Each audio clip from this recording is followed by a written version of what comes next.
20 to 25 million people here. There's no way to deport 20 to 25 million people. It's just not going to happen. It's not going to happen. You can live in your pipe dream and say it's going to happen. It's not going to happen. What do you see as the future of the GOP? J.D. Vance or Marco Rubio? So I'm seeing all these things, and something happened up in the residence, and I come down the stairs, and down the bottom I see my wife and I are with him, and I see 2 letters and 2 pins on this table at the bottom of the stairs, and I knew exactly what it was. And he was standing at the top of the stairs, and I said, "Why?"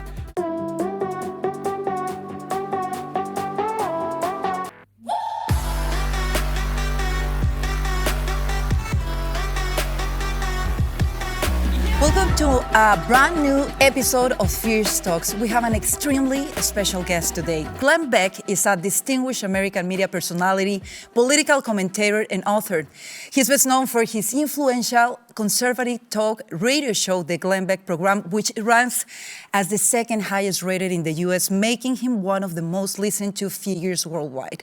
He is a founder of The Blaze Media, the world's first conservative streaming subscription network, and founder of Torch, his groundbreaking new company that pushes the limits of media, technology, and education for the betterment of mankind. Glenn Beck, it's an honor to have you here with us. Thank you so much. Thank you. What you do is so important. I can't tell you what an honor it is to support you. Well, the honor is ours. Really, I'm so excited about this conversation with you because there's a lot happening right now. Do you think? Well, yeah. And people are real and are looking for real answers. And I really, really appreciate and admire you because you are very knowledgeable of a lot of things. And I would like to start by talking about national security. It feels, and we were saying out of the air, that everything is moving so fast. Yeah. President Trump is pushing hard to deal with some of the biggest threats that we are facing. Iran, Venezuela, Cuba, the cartels. This is serious stuff. Yeah. Let's start with Iran. President Trump says that we are close to finishing the job with Iran, mainly stopping them from getting a nuclear weapon. What does that really look like to you? So I mean, I'm guessing. So anybody who tells you they know how this is going to end or what is happening, they're lying to you.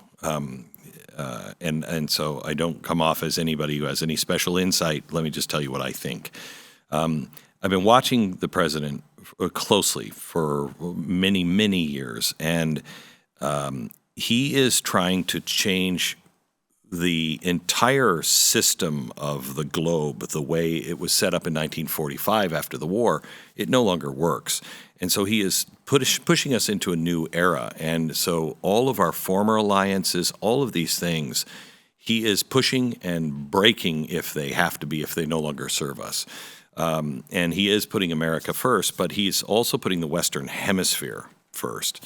And I think he went into Iran, unlike other presidents who have just said, we're going to go in, we're going to break it, and then we'll rebuild it. He's not breaking it. In fact, he may actually be restraining Israel a bit from breaking it. You know, they're striking the oil fields. We're not. Don't break it. You know, defang it as much as you possibly can. Same thing he did with Venezuela. He didn't break that, you know. He just said, this guy's out. Would you like the opportunity to play nice? Yes. Same thing with Cuba. He's not saying, I'm going to come in there and break it. You're just not going to run it the way you've been running it. Exactly. And so with Iran, his thinking, I believe, was, I did the Abraham Accords, then I put this peace deal together and brought all of the Arab nations together, and they're all aligned more with Israel than they are ever been with Iran, and they all knew that Iran was the problem. So he's saying, I'll go in, I'll neuter it, you guys work it out through the Peace Council, and you work it out for a better Middle East, because we're not going to be in the Middle East. We're not doing these forever wars anymore. Of course. I think that was his idea. How it works out, I don't know. It's hard. I mean, you know, it is the largest terror organization in the world. They have sleeper cells all over, including in the United States. You have, you know, the other problem is Mexico has become this really sad narco-controlled state. Of course. And he's going to have to deal with that as well. And he is, but he's hoping, I think, that, I don't think I'd be brave enough to be a politician in Mexico. How do you see the way that the president is handling the relationship with Mexico? Because it's very different from what the way that he's dealing with Venezuela and Cuba and other countries. And of course, maybe it has to be because it's our neighbor. I mean, we share the largest border there. Yeah, it's a neighbor with a border, and he knows the problem is not Mexico. The problem is the drug cartels. And the way they have a chokehold on almost everybody, it seems, in government there. So how do you deal with that? How do you, if you get good guys in and they're immediately killed by the cartels? Yes. How do you kill that? I think that is as difficult, if not maybe even more, than Iran. And you know what, Glenn?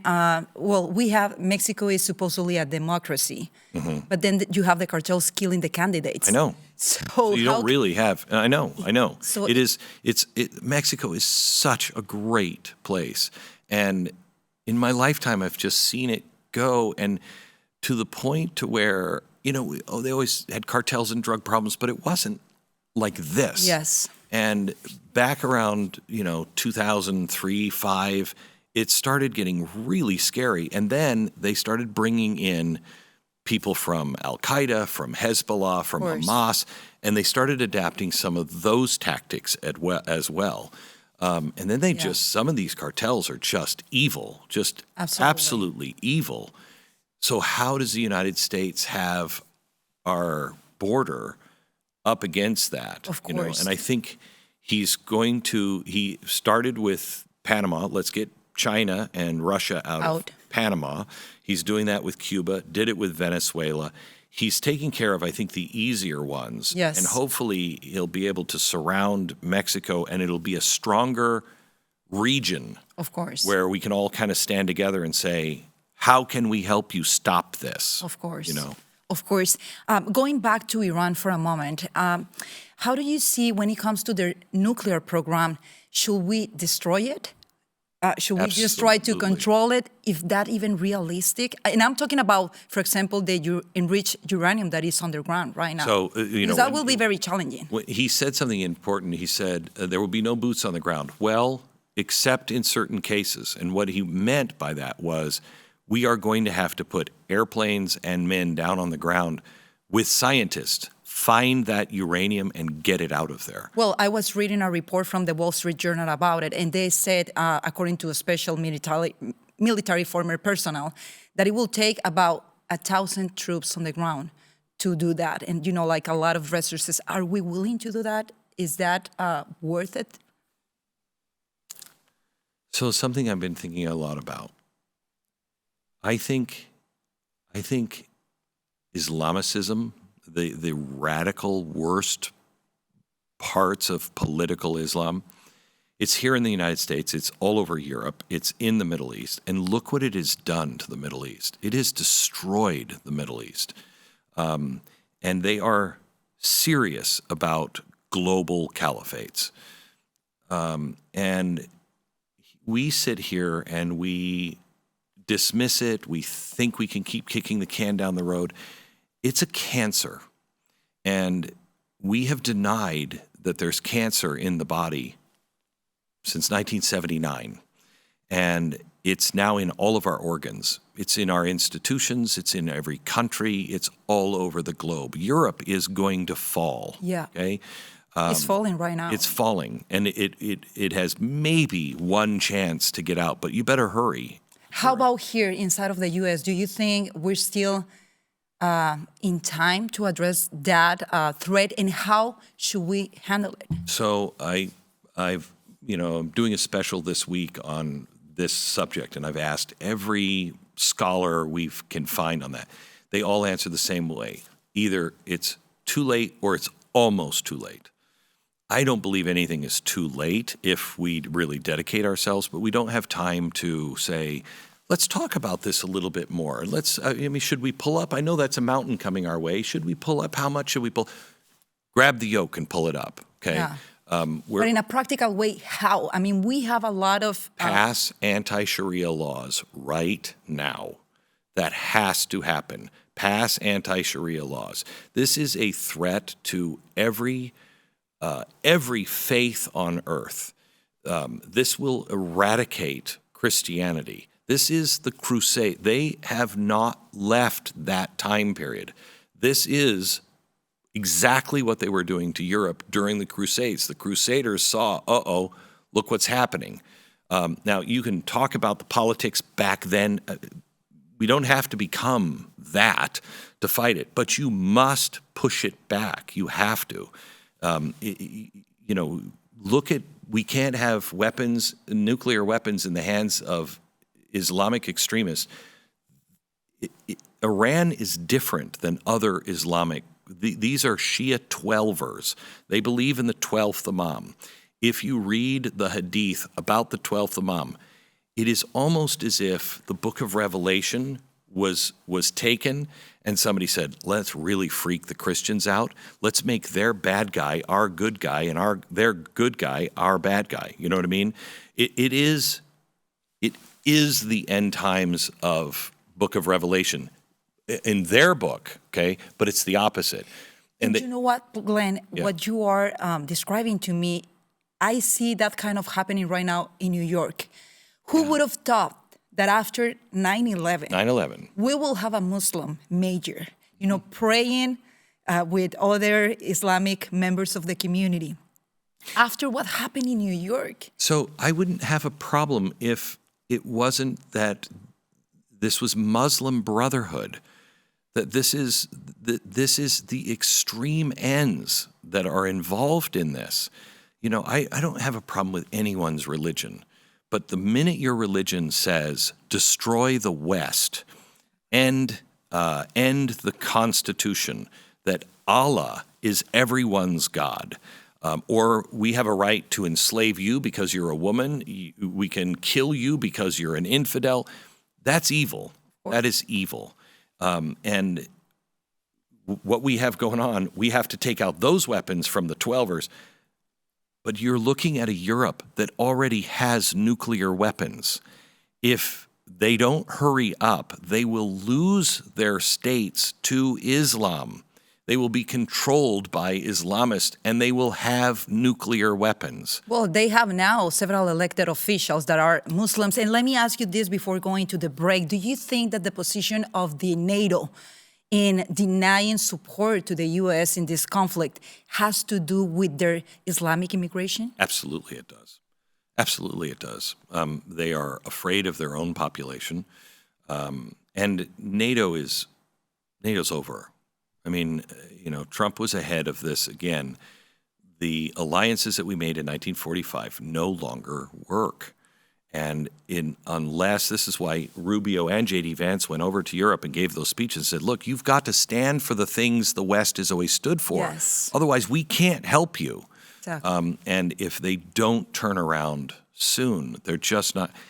Germany tried to raise an army. They had to stop because they were getting Islamists, young Islamists who are not German, that are not vowing, loyalty to the state. You cannot use them in your army. Yeah.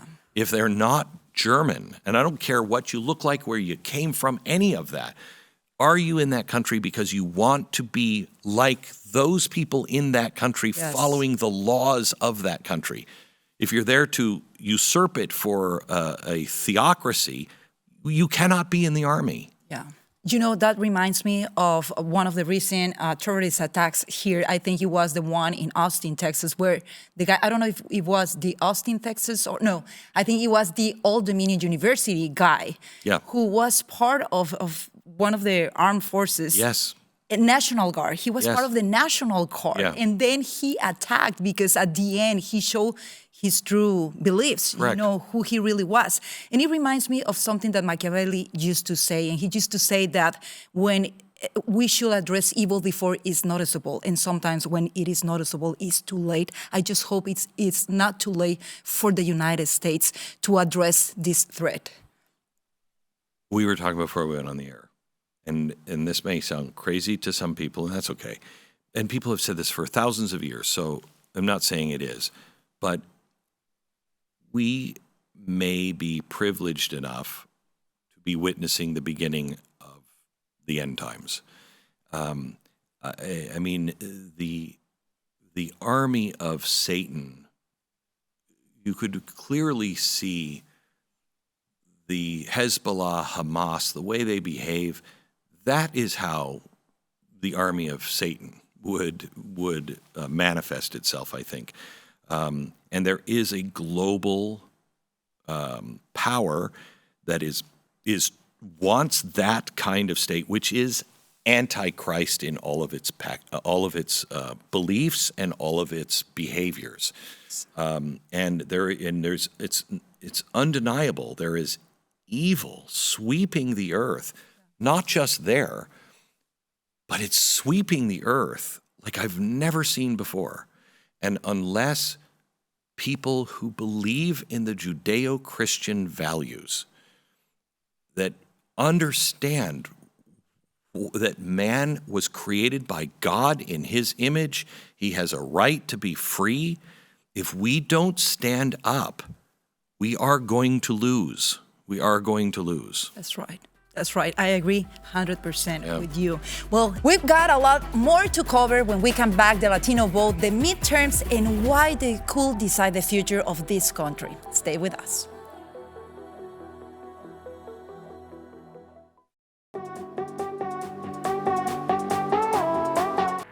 Welcome back. We're here with Glenn Beck, and this has been a great conversation so far.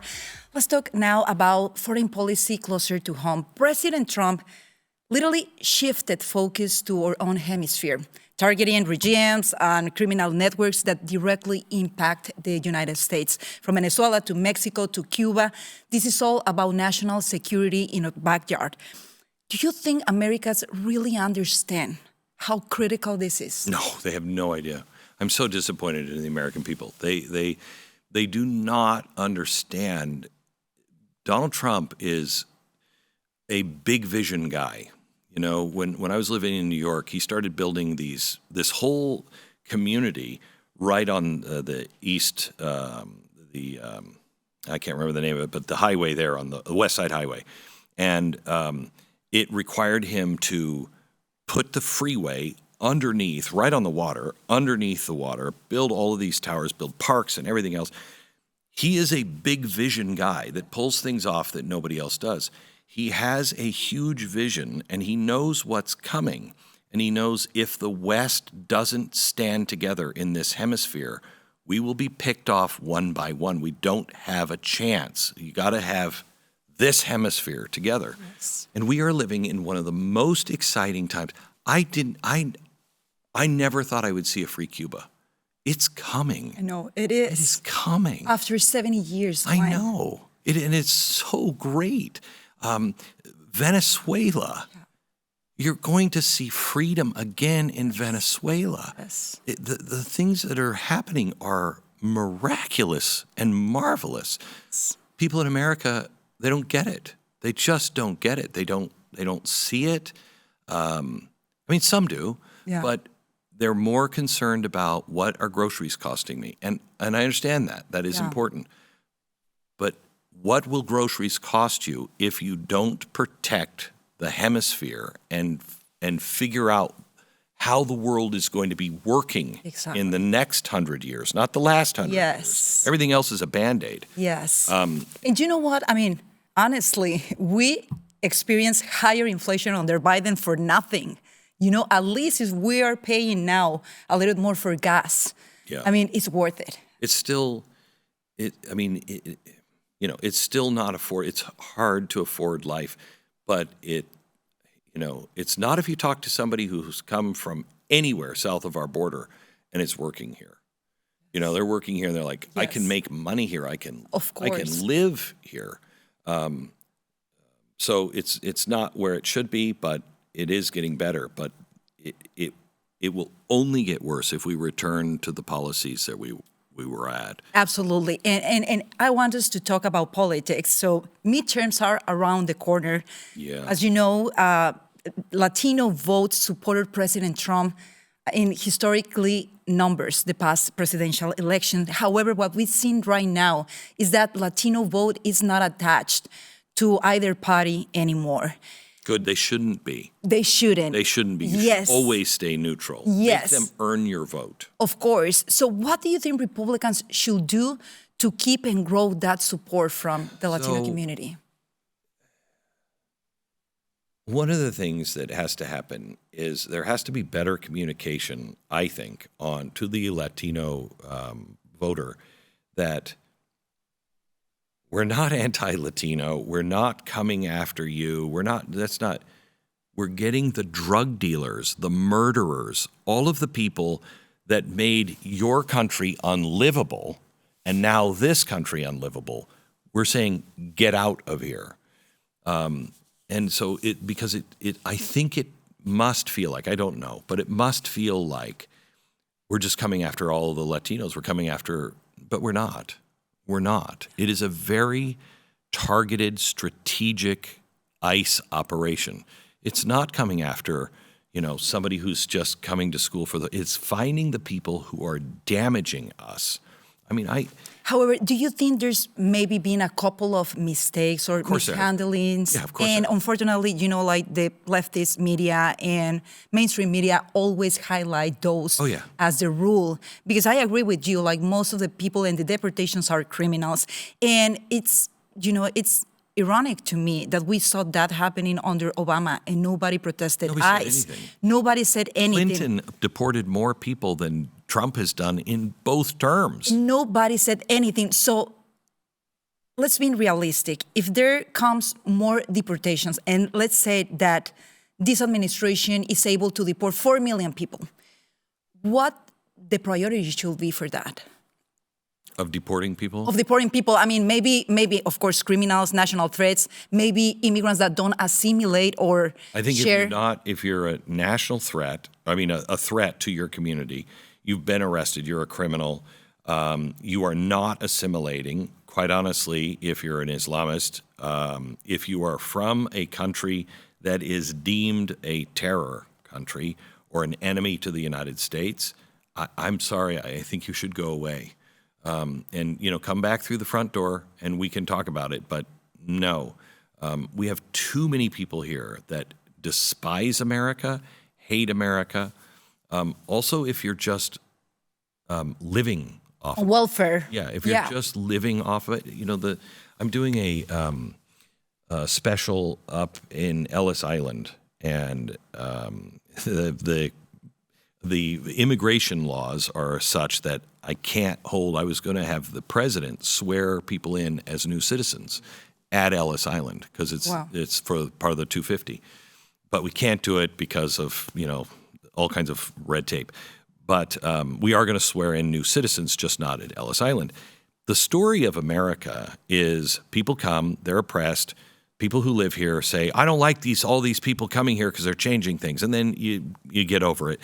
And those people become Americans, and they change us in a good way because they have become Americans. Yeah. And as long as you want to become an American, then we want you here because you will make us. My family came in the 1800s. My family doesn't know what freedom means. They don't know. They have no idea. They've never lived anywhere else. We'll go to different countries. I remember I was 18 years old the first time I went to Mexico. I saw poverty, real poverty for the first time. And we have that kind of poverty in our own nation, in our indigenous peoples' nations. Mm-hmm. When you look at the Native Americans, the poverty there is crazy. Yeah. We have no idea what it's like. I want people to come in that go, do you realize what you have here? Yeah.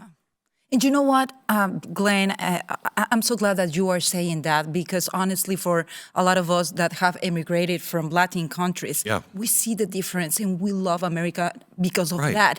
Actually, we as Latinos are very conservative. We love God. We share the values of I know. Americans. I know. And that's one of my questions as well, because if, let's say, we can deport 4 million people out of the 20 million illegal immigrants of all of that, sometimes I feel, or in the media, the focus is again that mistake of good family that is being here for 20 years, working hard, didn't have an opportunity. And maybe people don't realize that, for example, for Mexicans, it is so hard to migrate the legal way. There's not enough worker programs, they haven't been updated in many years and all of that. So we've heard actually a couple of weeks ago from the Faith Coalition concerns about attendance dropping off a lot in just Hispanic church. Oh, that's really bad. And they were saying Hispanics are a counterweight to liberalism because they share our values. We Yes. are making that mistake. So you remember in 2000? Do you agree with that? Yeah, I do, absolutely. 2011, maybe 12, there was a big push on the border, and all of these people were coming from south of the border, Mexico, et cetera. And everybody was up in arms about it. And I went down, and we were helping feed people. We brought diapers and anything anybody would need. And I got a lot of pushback from conservatives. And they said, what are you doing? And I said, because I want these people back. If they actually, I want them to leave and go. I want to be like those guys. They helped us. I want to be those people. And I actually wanted to do an event down on the border explaining our pilgrims, because I believe the Hispanic community has more in touch with our pilgrims than we do. They came here because they believed in God, they believed in family, they believed in hard work, and they just wanted the opportunity. And in their country, they had no opportunity. And I'll go down, I was staying someplace, I don't remember where it was in Mexico, just a couple of years ago. And I was talking to the people. My wife and I, we like to get away from the hotel. We go in and eat where real people, in the town. And I was talking to somebody, and he's like, "No, my son can't do this, can't do that. We'll never be able to have that opportunity." Sad. And it was terrible. It is terrible. It is We terrible. don't understand how trapped. And I've said this a million times. If I were on the other side of the border and I thought America didn't care about its border, you're damn right I'd have my family over here. I'd bring every member of my family. You know what? That's the point. And a lot of those families are trapped in the middle of the cartels. And you know why? Yes. Because of the consumption of drugs Yes. here in America. Yes. And honestly, I'm so glad to hear that you understand that other side, because not everything is white and black. There's grace in the middle. And this is one of those it's things. It's a human condition. Instinct. It's a instinct. Yes. If you're fearing for your life, you're gonna run no matter what. Exactly right. You're You gonna get away find out. from the cartels. Are you kidding me? And then Yes. the United States under Biden cozying up and enriching the cartels by saying, yeah, we're going to tolerate them smuggling people across. What that are was you terrible. doing? They created a chaos. They created what's Chaos. happening right now. What do you think about a proposal like the one that Maria Elvira Salazar is proposing, like the Dignity Act? Don't know it. Have you? No. You don't know? Well, basically, it's not an amnesty or anything like that. Mm-hmm. She's just like advocating for expanding working visas for people and prioritizing people that has been here with no criminal record over, I guess, 15 or 10 years working here in the We have United States. 20 to 25 million people here. There's no way to deport 25 million people. It's just not going to happen. It's not going to happen. You can live in your pipe dream and say it's going to happen. It's not going to happen. I want to focus on the people who are destroying us. Of course. I would like to find the people who are doing that first. Anybody who has a criminal record, et cetera, et cetera. We also have a problem because we've put so many new people in. Everybody's going, why is my house prices up? Because you've added 25 million people to your population. Of course your prices for housing is Yeah. going up. So you have to understand, people need to understand all of the levers that have to be pulled. if you want to have cheaper housing, well, then you can't have this situation going on. You know what I mean? Yes, absolutely. So absolutely. we just have to look at it reasonably, logically, and Do you think look the for president ones will who- be open, or part of the GOP will be open to consider some kind of, and she's very clear that she think- doesn't want like a path to citizenship or anything like that, or amnesty, but she's talking about expanding a worker program. I think in the second half of this term, you're going to see a president that is very willing to do things like that. Hopefully. I think you will. I think you will. You just have to have. The left has become so extreme, and now the right is becoming extreme. We need people who believe in the vision and the idea and the values and principles that built this nation to calmly stop calling people names, stop villainizing everybody, and just have a normal conversation. Because I think the average person, I don't care where you came from, you're tired. You're really Yes. tired of all of this. Of listening to that, yeah. You're tired of agree. it. And you're tired of having to hate or to fear or whatever. Can we Or labeling just- people just Right. because of their appearance or their Correct. accent or whatever it is. Yes, Just absolutely. stop.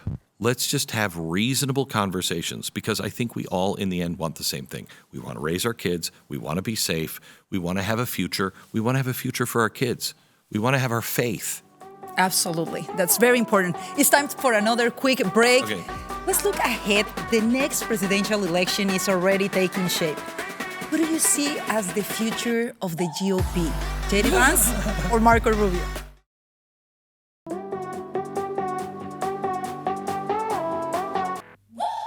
Thanks for staying with us. Let's look ahead. The next presidential election is already taking shape. Who do you see as the future of the GOP? JD Vance or Marco Rubio? So And why? I think Donald Trump has done something amazing. He has made Marco Rubio Marco wears more hats than anybody I've ever seen, doing more jobs. He has now brought him in fully as the Secretary of State, but Marco is the guy who is known, or will be known, as the guy who reshaped everything with Donald Trump. And he's also going to be held responsible for the war. So if it goes poorly, it's going to hang on Marco. J.D. Vance has been quiet about the war, and Donald Trump doesn't have a problem with that. His vice president is quiet about the war, and he's okay with that. And he recognized that J.D. Vance stands a little different than him. Yes, right. Think of Donald Trump's mentality is MAGA must survive. Okay? Yeah. So let me give you two options. You got Marco Rubio. In case this works out really, really well, he's a great candidate. In case it doesn't, I'm going to let him distance himself a little bit from it and say, I'm not sure if it's the best idea. And then he's going to concentrate on fraud.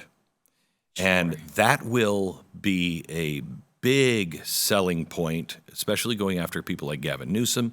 And, I believe, I'll bet Tim you. Walz and I'll bet you a third of everything that we spend is fraudulent. I think our federal that's terrible. Yeah, That's I think terrible. our federal deficit every year is fraud. And so if he exposes that, now you have two options. Assuming the war works out and everything is fine, you have somebody who is redesigning the whole world, understands that, and then you have somebody who's going to be economy-minded and clean up and distant from that.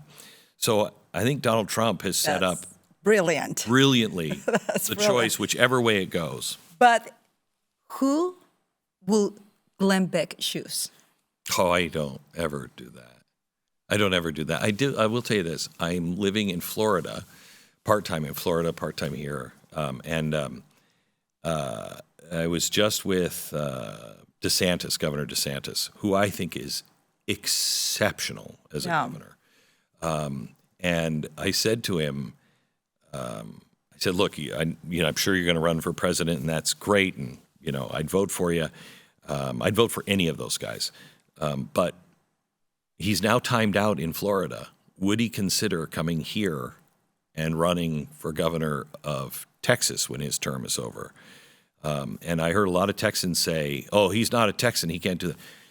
He's one of the best CEOs statewide. He's the best CEO we have. Why wouldn't we as states start looking, say, that is the person who runs a state better than anybody else, bring him in? Because Texas... Is that allowed? I don't know. I'm sorry. Yeah, it is. But it probably would not go over well. Mm-hmm. People don't like it when somebody's coming in from another state. Texas, he's not a Texan. Well, I think that's a brilliant idea. Texas is a set of principles and ideas and values and principles, and he embodies those things. Yes. Did you ask him that or not? I did. And what was his response? He said, well, my son might like that because he wants to go to Texas A&M, so you never know. Wow. But my point is, we not only need somebody at the federal level, Texas, Florida, Tennessee in particular, those states have got to have great CEOs behind them. Those are the three states that are taking in everybody from New York and California. Yes. Seattle is falling apart. If we don't solidify those states and make them strong in the values and principles, we will lose them, and then we will lose America. Historically, the midterms, the party in power loses ground. Do you think that trend holds this time, or we're looking at something different? I have to tell you, I don't know. Both sides stink on ice so much. They both just keep shooting themselves in the foot. But the State of the Union, where the president said, are you to protect American citizens? Are you to protect... We're not talking about, a mom and her 3 kids coming in to feed her kids. We're talking about people who are stabbing people, killing people. And they could not stand for that or anything else. You couldn't stand for the hockey team? Yeah. Really? Yes. I think, I don't see that connecting. But again, people vote with their wallet. I think that was a turning point, that night when President Trump said that and did that. I think that was a brilliant move. Oh, it was brilliant. Because it showed the American people who Democrats stand for. And speaking of that, even in third world countries like Mexico, you need an ID to vote. What do you make of Democrats fighting against the SAFE Act? I can't figure out why, except for nefarious reasons. Why would you be against that? To say that that's, some Jim Crow law, you need to rent an apartment, you need ID. Yeah. To drive a car, you need an ID. To buy a beer. To buy a beer, you need ID. Yeah. To get into a federal building or most business buildings in big cities, you need an ID. It's ridiculous. Absolutely. We can secure through our SWIFT system, which is our banking system, billions of dollars being transferred in seconds every day, every hour, and we can secure that. But we can't secure our own vote.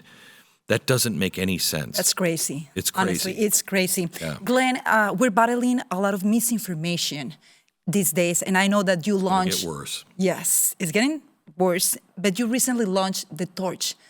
Tell us what is it about and why did you see the need of doing that? So I started The Blaze years ago, and that was just to open the door. Nobody was doing live broadcast online. And this was a time when Netflix was still mailing movies to people. They weren't even online. And I saw a time coming that you could break away from the networks and you could go online and you could do what you're doing, what we're doing now. Yes, independent journalism. Right. And so I wanted to break that door down and build that and show people that it can be done, and mission accomplished. And now I'd like to do the same thing to education. Education is so twisted and so controlled, and it needs to be in the hands of parents and the local communities. And the way to do that is empower them with libraries of original sources. And you have bought a lot of original pieces. I'm impressed. You have a marvelous collection. It's the third largest collection of American documents outside of the number 1 is the Library of Congress. Number 2 is the National Archives. We're number 3. It's amazing. And so were you afraid that somehow they will try to change and erase history? So Was I that one started of this your in 2000 motivations? Yeah, oh yeah. So in 2008, I started it because of that. I said, these people will destroy or pervert our history. It cannot be in the hands of these institutions, colleges or the United States. It must be paralleled outside in private hands. So most of the collection is in vaults in 2 different mountains here in the United States to make sure that it's forever preserved. Kind of like the Dead Sea Scrolls. You know, if something happens, they will live on. Thank you. Thank you for doing that. Thank you for doing that for us, for our children. Thank you. That's very, very important. Yeah. Thank you. Thank you. Well, before we go, I want to end with a more personal note. About a year ago, you have the opportunity of sitting down with President Trump at the White House. Yeah. And I remember listening to you, and I saw tears in your eyes when you said that you had the opportunity of seeing a side of him that nobody sees often, his heart.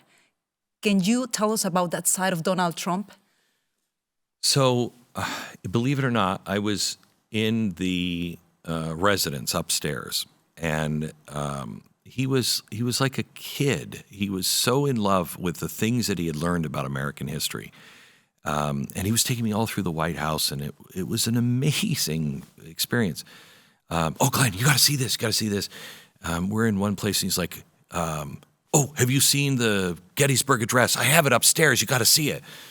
So I'm seeing all these things, and something happened up in the residence, and I come down the stairs, and down the bottom I see my wife and I are with him, and I see 2 letters and 2 pins on this table at the bottom of the stairs, and I knew exactly what it was. And he was standing at the top of the stairs, and I said, "Why?" And he said, "Because nobody needs to know that."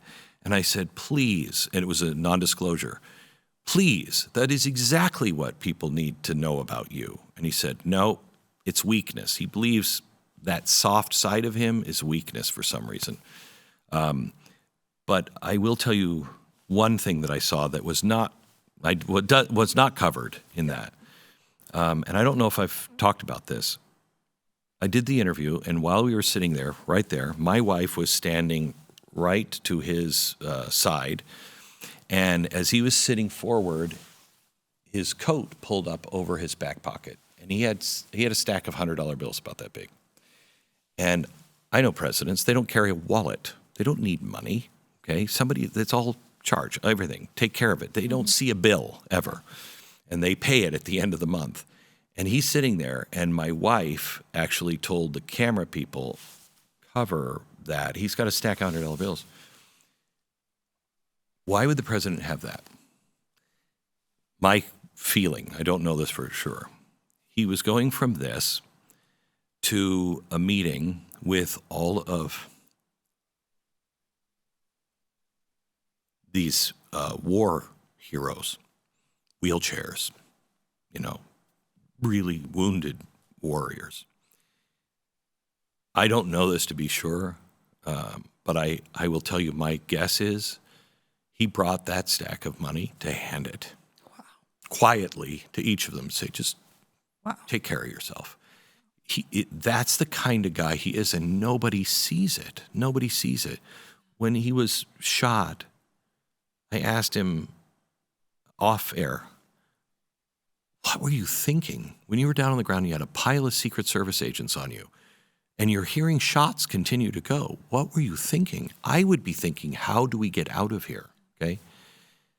He said, honestly? And I said, yeah, what were you thinking? And he said, get up.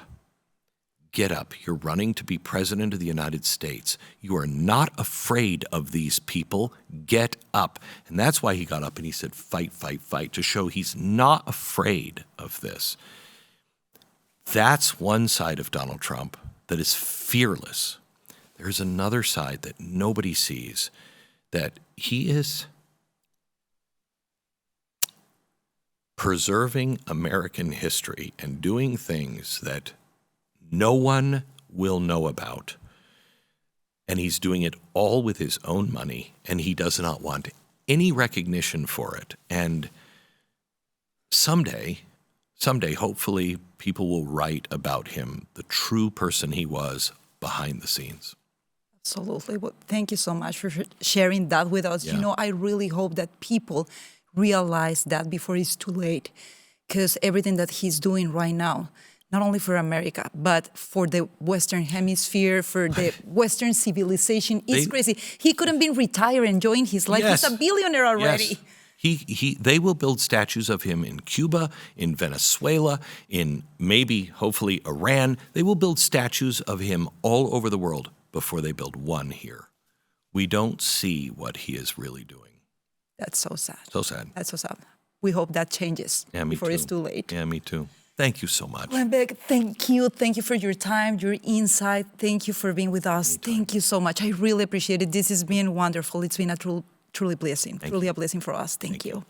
And thank you to our audience for joining us. If you enjoyed this episode, share it with someone else. Subscribe and stay tuned. We'll see you next time.